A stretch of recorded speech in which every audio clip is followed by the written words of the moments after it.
Good rainy afternoon, my friends. This is Steve with Real Progressives. I'm going to try and start a story from the beginning so that I don't end up bringing you midway through. But that's the story, so I'm going to start just exactly where it starts. And that is, we have a situation where everybody wants to solve a problem. They see a million problems all over the place, and they jump to these little tiny instances of problems, and they want to solve that one problem, right? They want to jump over here and figure out why the Pentagon's wasting money. They want to jump over here and figure out why welfare is wasting money. They want to jump over there and figure out why, Health and Human Services is wasting money. They want to figure out why, the local school systems are wasting money. And they want to go around finding all these little things, these little itty-bitty things. Maybe they're big things in the grand scheme of what we're talking about, but they're all little things in the grand scheme of it all, right? And they wonder why we don't talk about the Pentagon losing money, or we don't talk about why this happened over here or that happened over there, and all these little teeny ankle-biter issues that folks get wrapped around the axle because what they've done is they've jumped into something midway through the story. They jumped into the issue midway through the story, and they don't realize that the underlying problem goes back further than that. It goes back way further than that. And so by focusing on that little problem that they think is so goddamn important, what they've done is they've, in essence, rendered us all useless. We're all chasing our tails, running after these symptoms, putting Band-Aids on heart attacks, as I like to say. So I wrote an article. It got published in Popular Resistance, and of course Real Progressives published it. And really what it was talking about was how the progressive world can win, how we can win big. And, originally I had titled it The Progressive Give-Up Strategy, because that's how I see most of these people and attacking their little ankle-biter issues. You know what I mean? I see it as the progressive give-up strategy, but all my people that are surrounding me said, no, Steve, seriously, buddy, go for the positive. Go for this is the way we can win. Promise you, Steve, stay positive. I said, all right, let's go positive. Let's talk about positive, right? So I went ahead and wrote this article and made it all positive in terms of the title. The reality is that it went back to square one. The issue is never about the money. You understand this, right? The issue isn't about the Pentagon's money. The issue isn't about people offshoring money, rich people being rich. That's really not the issue. It may feel like the issue, but it's not the issue. The issue is a scarcity of dollars for you and I. The issue is a scarcity of resources that we have access to. Perfect example. Do you think that we go to war for money over there in the other countries? These other countries, we're trying to get their money from them, right? Is that what you think? No. It's the real resources. It's access to geopolitical strength and the resources that lie within that country. That's why we would go to war in Iraq, because we want oil.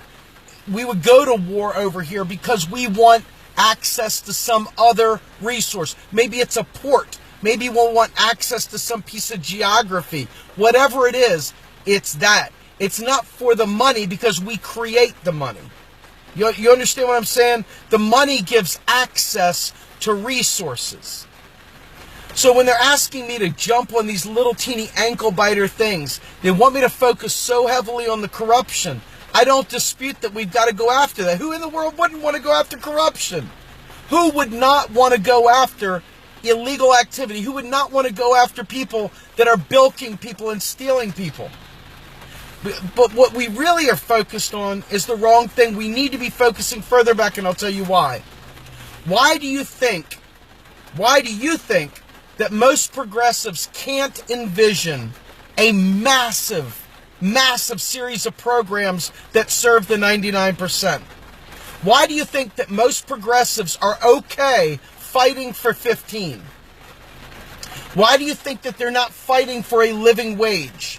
Why do you think that they're not fighting straight up, forget one-offs? Why do you think we are not seeing a massive push to fight for a New Deal, like the Great Society in Lyndon Johnson era, or FDR, or any of the other stuff? Why do you think we are not fighting for a second Bill of Rights? Why do you think we go off on these little tiny one-offs and think that we're doing something special? It's because we, you and I, have gotten so far removed from the truth of how the financing works, from how our country creates its own money, that we actually believe that our taxes are paying for it. So we're scared that if we go for this massive, massive restructuring of how our lives are, if we figure that our lives are not worth that money, that we can't afford it, then we won't ask for much. We won't ask for anything. We'll be nice and calm, and we'll just be thankful that the next president doesn't go ahead and do something stupid about climate change or hunting elephants, right? That'll be what we're celebrating, because that's the only thing we've got. We can't envision what it used to be like back when we were willing to take bold initiatives, very, very bold initiatives, to restructure society, to make all people whole. And so when I wrote this article, I was hoping that I would be writing it in such a way that regular people could read it and say, oh shit, that's what he's saying. Oh shit, that I get it now. Oh my God, I get it now, right? Because there's nothing worse. I'm in a chat, not a chat like Facebook chat, but an email distribution with some very, very active, visible activism people that you would know and love. Maybe authors, maybe writers, journalists, different people trying to head up organizations and stuff. And they're all complaining that many people are checking out. They're just quitting. They're not doing it anymore. They don't want to be involved. They don't see an upside. Oh, it's all rigged and everything else. And they've already signed on for the progressive give-up strategy. Now, to their defense, they're tired. They're exhausted. They've been working their asses off 7 days a week with very little gratitude, maybe a kick in the mouth. So I understand. I'm exhausted too at times. But the difference between them and I is that I'm starting at square one to understand how federal financing works. And I know that the real deal is to make you all understand how it works so that you guys stop accepting table scraps. When you see people running around fist in the air, fight for 15, you know that they've already signed on for the progressive give-up strategy. They already believe that they've got to raise taxes to pay for things. They've already believed, and they've got all these roadblocks set in front of them before they ever do anything meaningful. They are so wrapped around the axle for all the old ways that the left has always gotten their ass kicked that they refuse to embrace a new way. They refuse to see the world through a different lens, and they are still getting their asses kicked like they always did in the past. The left has always gotten its ass kicked, unfortunately, in this country because we cannot unite around basic shit. Basic shit. I'm not joking. So the issue when we talk about economics is not the issue at all. I don't really care about economics. I mean, I love economics, but I don't love it in terms of that's why I do this. I do it because you guys can't think big if you keep living in a box. If you keep living in a little box, you're never going to ask for more than what you can see inside that little box. You're trapped in a little tiny box. And what I'm trying to do is loose your mind, free your mind, make you see the possibilities that we can demand and ask for today.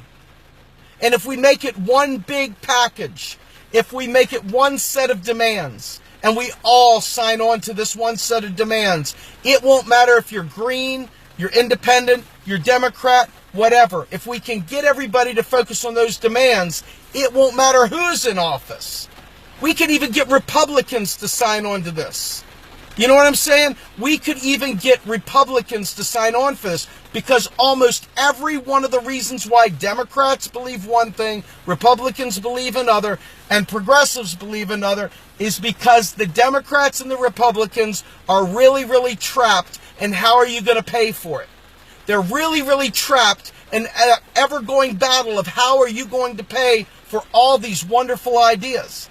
And they can never get past it. The eternal battle that keeps us stuck in Beltway gridlock, Washington, D.C. doesn't work because Washington, D.C. perpetuates the myth that federal taxes are required to pay for things. So naturally, the Republicans have staked their side, we're not raising taxes. And Democrats have staked their side, we've got to be revenue neutral. We got to raise taxes to pay for stuff.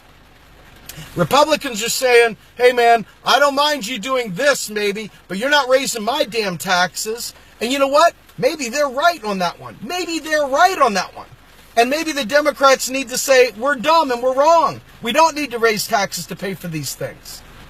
And maybe independents and Greens and others need to say, hey, we don't need to follow the duopoly fight. Because if you look, the Greens are saying the same stuff about raising taxes to pay for things. They're all saying the same thing. There is literally no difference. It's not just the duopoly, it's the whole damn shooting match. They're all trapped in this paradigm that the government that creates its own currency needs an income from you and I.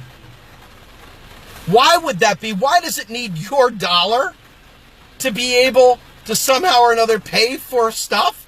Why does it need that? Think about it for a minute. It needs it just to drive the currency.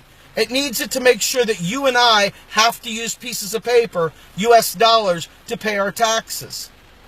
That's it. The tax is there to force us to use the paper. Once we have to use the paper, that's it. That's what it's there for. It's not to pay for stuff. So when you get rid of that argument, man, once we can get past that stupid argument, once we can get people on board and stop pushing that stupid argument, imagine the world that we could create. Imagine the new lines of fighting that we would have. We would no longer have just Democrat versus Republican. We would now have awake versus asleep. We would now have people that give a fuck about people versus people that don't give a fuck about people. It would not be the same exact battle we have today. And you would see very different people on very different teams. It would fundamentally change the way you see politics forever. Because that right there is the progressive give-up strategy, to sit there and demand taxes for things, to sit there and act like we have to beg the rich for money so that we can afford things. So when the rich don't give up their money and they cut, we all of a sudden feel like we can't do anything. Do you see the pattern? It's the hamster wheel over and over and over again. I mean, we should be able to not have to talk about this. It should already be ingrained in every one of your heads. All those Bernie-crats, all those politicians, they should already have this shit down, because it sure as hell ain't rocket science. If I can get it, you can get it, they can get it. And if they don't want to get it, if they're corrupt and on the take, then that means you've got to get it and force feed this shit straight down their throat. Because we are dying.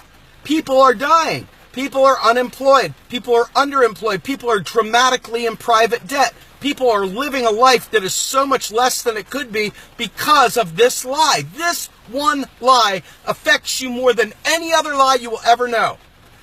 Think about this. The environment.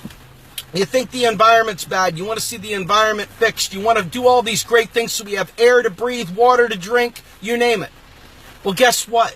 You're not going to get there because they won't spend the money, because they've got you believing they're broke. And if we do this, well, of course we got to raise taxes. Well, I got news for you. I didn't pay a nickel of extra tax, not 1 cent of extra tax for the $700 billion they just spent on the military. Did you know they did not raise taxes 1 minute to put $700 billion into the military? Not 1 penny did they raise taxes to pay for $700 billion. Why is that? Why isn't it inflationary? Why aren't we sitting there worrying about becoming Weimar Republic? Why isn't there hyperinflation? Why isn't that happening? Why isn't it happening? Because progressives perpetuate the lie every bit as much as conservatives do. You think you're better than them? Until you get rid of the progressive give-up strategy and realize that federal taxes don't actually pay for spending, until you stop repeating that lie, until you stop saying taxpayer dollars, until you start saying, well, I don't want my tax dollars going there. Good news, they don't go there. They get deleted. So until we do that, you're not getting a new deal. You will not tax your way to a new deal. Just like they didn't tax their way to a $700 billion spending spree for the military. At what point in time are you going to say you didn't need to raise taxes for the military? You sure as fuck don't need to raise taxes for me to have health care. At what point will you say that? It takes you saying that, not waiting for Bernie Sanders to give you the okay. Hey guys, you can say it now. Now it's cool to say. Oh, Bernie's saying that now? Oh, well shit, now it's okay. Bernie said it. This is the progressive give-up strategy, my friends, waiting for a politician to give you the wink and the nod and the double guns to say it's okay to take care of your families. To take care of them. Oh, well, shit, Tulsi said it's okay to care about it now. No, I'm serious. Tulsi said it. I watched the news. She said it's okay to care now. I care now. Oh, my God, Tulsi. I love Tulsi. Bernie. I love Bernie. Oh, my God. No, I do. Oh, I love Jill. Did you know Jill just gave us permission to care? Oh, there it is. There it is. I mean, do you see how stupid that is? I mean, does it make you embarrassed or even ashamed of people when you see them that cultish in their worship of politicians? It should, because the truth is right there before you. You don't need a politician to tell you, oh, by the way, now you can make demands. You make demands of those people. They're there to serve, and if they don't get that, that's when you say pitchfork time. That's when you say it's time to take to the streets, pitchfork in hand, megaphone in hand. Friggin' no fucking way are you going to keep robbing us, man. Stop extracting GDP to the wealthy. Start paying it down to us so we can survive and thrive. Aren't you tired? Aren't you exhausted? Aren't you sick and tired of going to work praying to God they don't lay you off because you don't have enough money in the bank to pay your electric bill if they do? Aren't you exhausted of fucking seeing us go to war and dropping bomb after bomb after bomb that could have built schools all over the country? Aren't you tired of that? Are you tired of seeing the water in Flint, Michigan? They won't do anything about that, but damn it, you'll give $700 billion to blow the bejesus out of the rest of the world? Aren't you sick of it? Fuck yeah, aren't you tired of that? I know I am. Stop asking me about stupid nickel dime. Well, what about this corrupt politician over here? What about the Democrats? What about the Republicans? I don't give a shit, folks. If you realize this, if you push the party structure away and use your brain, we are greater than they ever will be. We are greater than they ever will be. And if we take this basic knowledge, my God, get angry, get real pissed. This is the real shit to get angry about. This is it. Not this other nonsense, not Cheeto Leahy, not Nancy Pelosi, not Debbie what's-her-name Schultz. It's about us getting fucked royally. And our kids, don't you hold your children and wonder what the hell you brought them into this world for? Don't you look down at them and say, I'm sorry, I shouldn't have done, oh my God, I feel bad? I know I do all the time. I feel horrible that my child has to inherit a world where the people that could actually fix it are steeped in saying, we got to raise taxes to pay for stuff. When in reality, we do not have to do that. In fact, we may even have to lower taxes on everyone so that we can actually have an economy that thrives. It's got nothing to do with paying for things.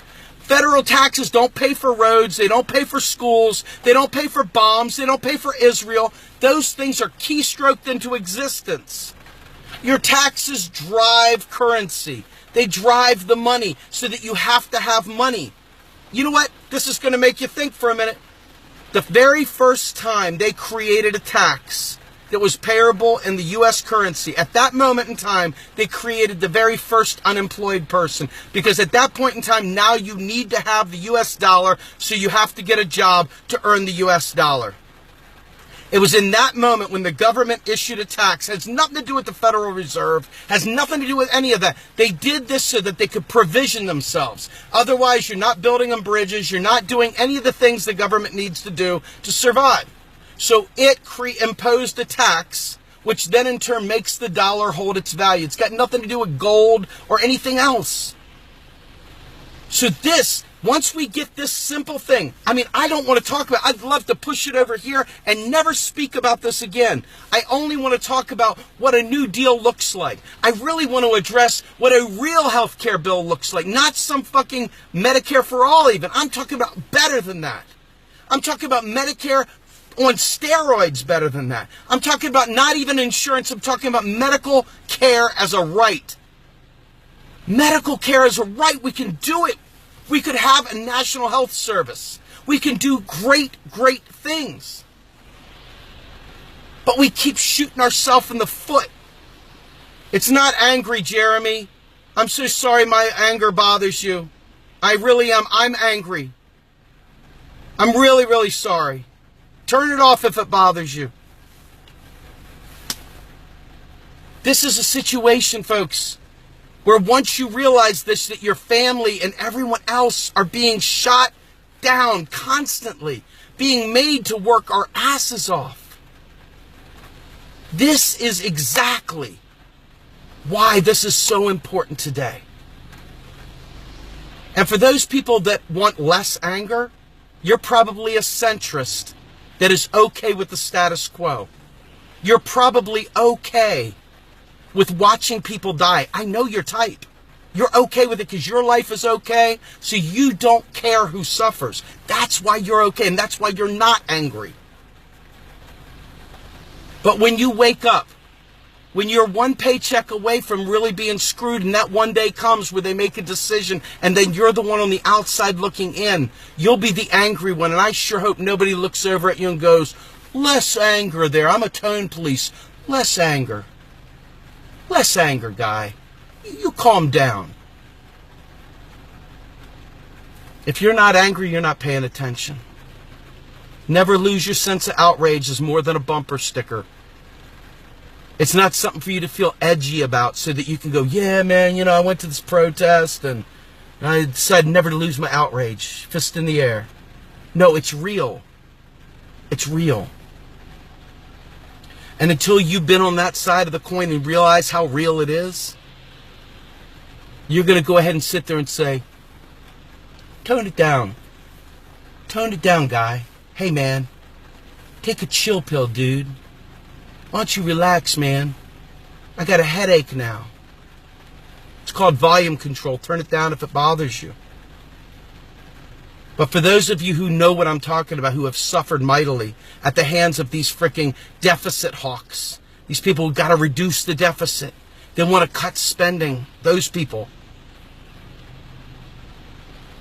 I'm telling you right now, my friends, if we don't wise up, there's nothing going on. And if you're not angry, you're not paying attention. I'm Steve Grumbine with Real Progressives, and I'm angry as hell, and I don't care if that bothers you. I'm bothered that you're not. Have a good day, everybody.